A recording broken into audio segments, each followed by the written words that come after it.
Hello बच्चों, let's read this question and the question says that a certain form of energy is available due to the difference in the temperature of water at the surface of the ocean and its deeper level.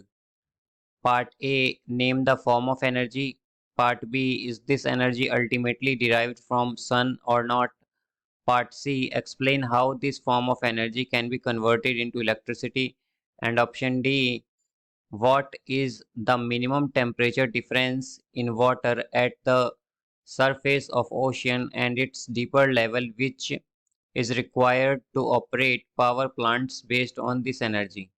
तो आइए बच्चों इस question को हम यहाँ पर solve कर लेते हैं। इस क्वेश्चन में बच्चों हमसे ये कहा गया है कि हमारे पास एक सर्टेन एनर्जी है जो कि टेम्परेचर डिफरेंस से आती है सरफेस और डीपर लेवल पे ओशन के।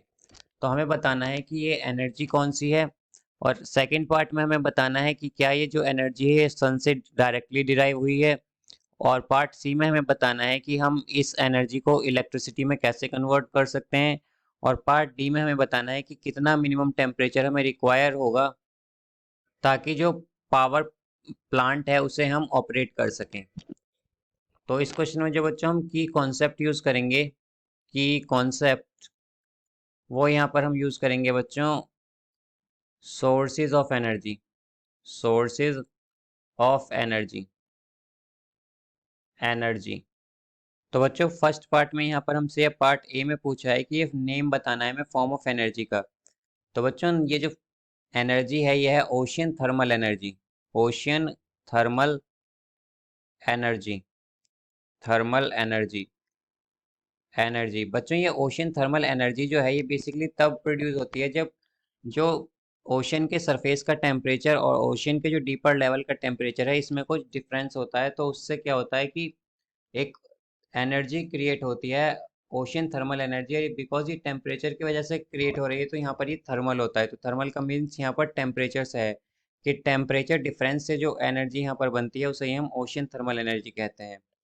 आइए अब बात करते हैं पार्ट बी की। तो बच्चों पार्ट बी में यहाँ पर हमसे पूछा गया है कि ये एनर्जी क्या डायरेक्टली सन से डिराइव होती है। तो हम कह सकते हैं बच्चों यस, बिकॉज जैसा कि हम जानते हैं कि जो अपर पार्ट होता है ओशियन का वो सन के ही डायरेक्ट कांटेक्ट में होता है, कि मतलब उस पर सन रेज डायरेक्ट पड़ती हैं तो वो क्या होता है वो ज़्यादा उसका टेम्परेचर हाई होता है, और जो लोअर लेवल होता है या जो डीपर लेवल होता है ओशियन का उसका टेम्परेचर लो होता है।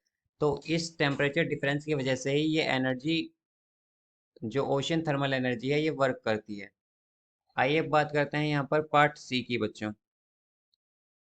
तो पार्ट सी में हमसे कहा गया है बच्चों यहाँ पर कि हमें बताना है कि किस तरह से हम इस एनर्जी को इलेक्ट्रिसिटी में कन्वर्ट करेंगे।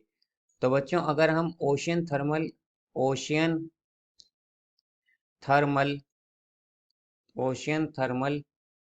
Energy ocean thermal energy conversion power plant लगाएं, ocean thermal energy conversion power plant लगा दें, पावर प्लांट लगा दें, तो इसे हम तो इस एनर्जी को हम कन्वर्ट कर सकते हैं